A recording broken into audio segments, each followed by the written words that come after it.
샬롬. 오늘도 하나님 말씀 앞에 나오신 여러분 환영합니다. 우리 함께 기도하도록 하겠습니다.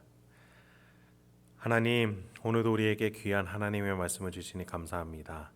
이 말씀을 들을 때에 우리 심령 가운데에 하나님이 주시는 용기와 소망과 기쁨이 가득하게 하옵소서.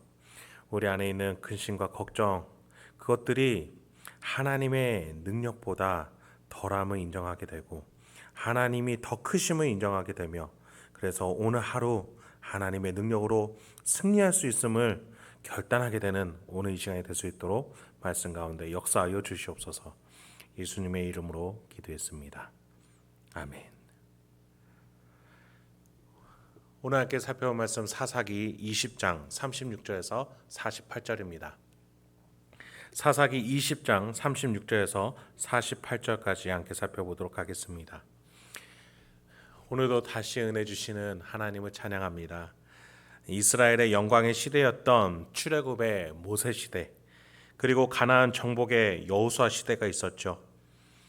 그 전에는 애굽의 노예 시대였죠.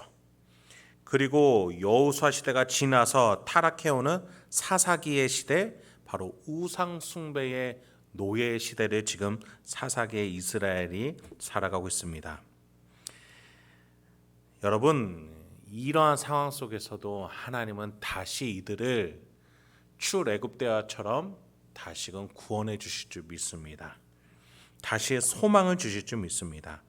왜냐하면 하나님께서는 항상 다시금 시작할 수 있게 인도하시는 분이시기 때문입니다. 그렇습니다. 우리가 계속 살펴본 바와 같이 사사기 속에 내내 타락을 향해서 나아가던 이스라엘 백성이었지만 하나님은 그 안에서 질서를 다시 잡으려고 하십니다. 좀 더 자세히 보면은 그 안에 하나님이 인류를, 이스라엘을 얼마나 사랑하시고 또 얼마나 아끼시는지를 우리는 다시 시작하시는 하나님의 일하심 속에서 알아갈 수 있는 것이죠. 하나님께서는 베냐민 지파의 반역을 심판하십니다. 유다 지파라는 질서 안에서 행하고자 하세요. 이것은 이스라엘의 힘으로는 가능하지 않았습니다. 하나님의 권위로, 하나님의 힘으로, 하나님의 지혜로 이뤄내셨고, 하나님은 이것을 이스라엘 앞에서 행하셔서 이들이 하나님의 역사를 보고 배울 수 있게 하셨습니다. 선과 악의 형제 부모가 나눠지지 않죠. 하나님 편이냐 아니냐, 그게 더 우선된 겁니다. 형제 부모, 자녀, 어떤 혈연 관계, 어떤 지연의 관계, 그런 것들보다 더 근원적인 게 선하냐 악하냐입니다. 그래서 하나님은 형제 베냐민 지파를 심판함을 통해서 이스라엘 앞에서 하나님 뜻대로 사는 법을 알려주셨던 것이죠. 이제서야 이스라엘은 하나님 편에 서서 심판자로서의 정체성을 다시 갖게 되었습니다. 본문 36, 37절입니다. 이에 베냐민 자손이 자기가 패한 것을 깨달았으니 이는 이스라엘 사람이 기브야에 매복한 군사를 믿고 잠깐 베냐민 사람 앞을 피하매 복병이 급히 나와 기브야로 돌격하고 나아가며 칼날로 온 성읍을 쳤음이더라.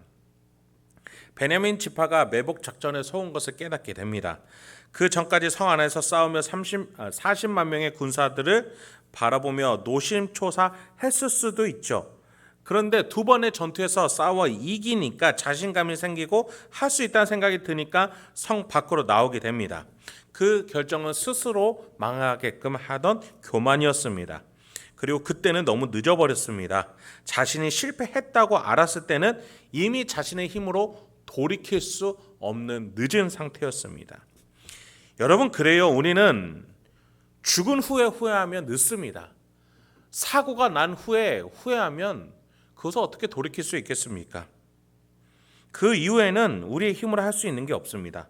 후회할 수밖에 없죠. 여러분, 이스라엘도 마찬가지였어요.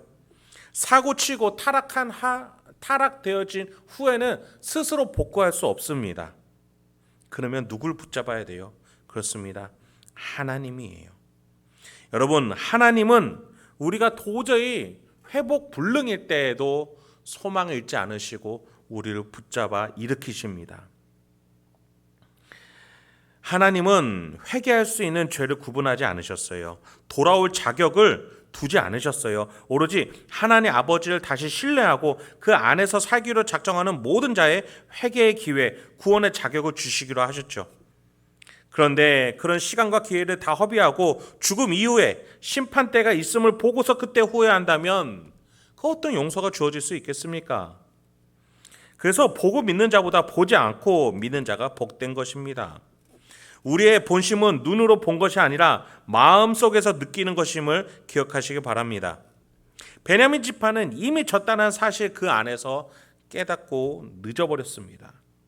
아마도 앞으로 더 많은 심판이 남아있는데 이미 후회할 틈도 없는 겁니다. 왜 그때 기브와 불량배들을 심판하지 않았을까? 왜 그때 이스라엘 총회의 권위에 순복하지 않았을까? 왜 하나님 앞에서 반역했을까? 후회한들 아무 소용없다는 겁니다. 그래서 평소에 들을 준비를 하고 있어야 되는 겁니다. 본문 이어봅니다. 38절부터 41절입니다. 42절입니다. 처음에 이스라엘 사람과 복병 사이에 약속하기를 성읍에서 큰 연기가 치솟는 것으로 군호를 삼자 하고 이스라엘 사람은 싸우다가 물러가고 베냐민 사람은 이스라엘 사람 30명 가량을 쳐 죽이기를 시작하며 이르기를 이들이 틀림없이 처음 싸움같이 우리에게 패한다 하다가 연기 구름이 기둥같이 성읍 가운데에서 치솟을 때에 베냐민 사람이 뒤를 돌아보매 온 성읍의 연기가 하늘에 닿았고 이스라엘 사람은 돌아서는지라 베냐민 사람들의 화가 자기들에게 미친 것을 보고 심히 놀라 이스라엘 사람 앞에서 몸을 돌려 광야길로 향하였으니 군사가 급히 추격하며 각 성읍에서 나온 자를 그 가운데서 진멸하니라. 여러분, 이 본문 마지막 구절에서 진멸이라는 단어가 나옵니다. 이 단어는 여호수아서의 중심 메시지 중에 하나였죠. 이 단어는 우상 숭배를 향한 하나님의 뜻이 담겨져 있어요. 결코 하나님 나라와 다스림에는 우상 숭배가 있어서는 안 된다라는 겁니다. 좀 더 쉽게 말해 하나님을 생각할 때에 외부 이미지, 이교 사상의 교리, 타 문화권의 상상력, 개인의 탐욕에 의해 만들어진 하나님이라는 생각이 들어올 틈이 없게끔 하는 게 바로 진멸이라는 단어의 의미입니다. 여러분, 하나님은 오로지 말씀을 통해서만, 하나님이 하신 일을 통해서만 우리가 하나님을 알 수 있게 하셨습니다. 성경은 오로지 하나님이 하신 일 무엇입니까? 창조하신 하나님, 구원하시는 대속하신 하나님, 연합해 계시는 성령 하나님에 대해서 말해주고 있습니다. 이스라엘 총회는 우상 숭배를 진멸하듯이 베냐민 지파를 향해 진멸하고 있습니다. 왜입니까? 불량배들의 음행과 악행을 두둔한 것도 모자라 심판하지 않으려는 베냐민 지파의 무질서, 그 우상 숭배에 하나님을 대적하고자 하는 생각을 온전히 심판하고자 함입니다. 여러분, 우리는 우리 힘으로 결코 죄를 다스릴 수가 없습니다. 그리고 그 죄를 다 없앨 수가 없어요. 아무리 나를 세뇌시키고 온 집에 말씀을 다 갖다 붙여놓는다 하더라도 될 문제가 아닙니다. 문제는 내 안에, 내 영혼의 문제이기 때문이에요. 그래서 우리가 하나님의 능력으로 죄를 감당해야 합니다. 단순히 내 마음 한켠에 하나님을 두는 것이 아니라 나의 가장 중심부, 나의 가장 중요한 자리에 두어야 합니다. 쉽게 말해 하나님 붙들어야 복된다, 하나님 붙들어야 내가 살 수 있다라는 간절함을 갖고 있을 때 우리는 하나님의 능력으로 죄를 감당하게 되는 겁니다.